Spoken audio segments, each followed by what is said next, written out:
ಹಾಗೂ ಕೃಷಿ ಮಾರುಕಟ್ಟೆ ಸಚಿವರನ್ನ ಚುಕ್ಕೆ ಗುರುತಿನ ಪ್ರಶ್ನೆ ಸಂಖ್ಯೆ 144 ಕೇಳೋಕೆ ಇಚ್ಛೆ ಪಡ್ತೀನಿ. PM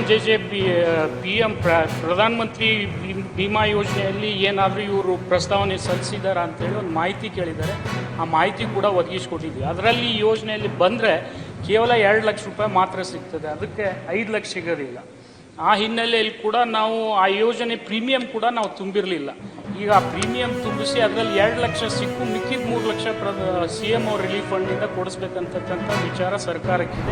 ಪ್ರಾರಂಭ ಆಗಿರ್ತಕ್ಕಂಥ ಈ ಕಾರ್ಯ ಇಲ್ಲಿವರೆಗೂ ರೈತರಿಗೆ ಪರಿಹಾರನೂ ಇಲ್ಲ, ಪರಿಹಾರ ತಗೊಳ್ಳೋದಿಲ್ಲ ಸಭಾಧ್ಯಕ್ಷರೇ. ಆಗಿನ ರೇಟು ಒಟ್ಟಾರೆ ಜಮೀನಿಗೆ ಸುಮಾರು 20,69,159 ರೂಪಾಯಿಗಳನ್ನು ನಾವು ನ್ಯಾಯಾಲಯಕ್ಕೆ ನಾವು ಕಟ್ಟಿದ್ದೀವಿ ಸಭಾಧ್ಯಕ್ಷ. ನಮ್ಮ ಇಲಾಖೆಯಿಂದ ಗಟ್ಟಿ ಆಗಿದೆ ಸಭಾಧ್ಯಕ್ಷರೇ. ಇದು 95ನೇ ಸಾಲಿನ ಅಲ್ಲಿ ಉಪನೋಂದಣಾಧಿಕಾರಿ ಏನು ರೇಟ್ ಇತ್ತು ಸಭಾಧ್ಯಕ್ಷ, ಸಬ್ ರಿಜಿಸ್ಟ್ರಿ ವ್ಯಾಲ್ಯೂದು SR ವ್ಯಾಲ್ಯೂ ಪ್ರಕಾರ ಈ ದುಡ್ಡನ್ನು ನಾವು ಕಟ್ಟಿದ್ದೀವಿ ಸಭಾಧ್ಯಕ್ಷರೇ.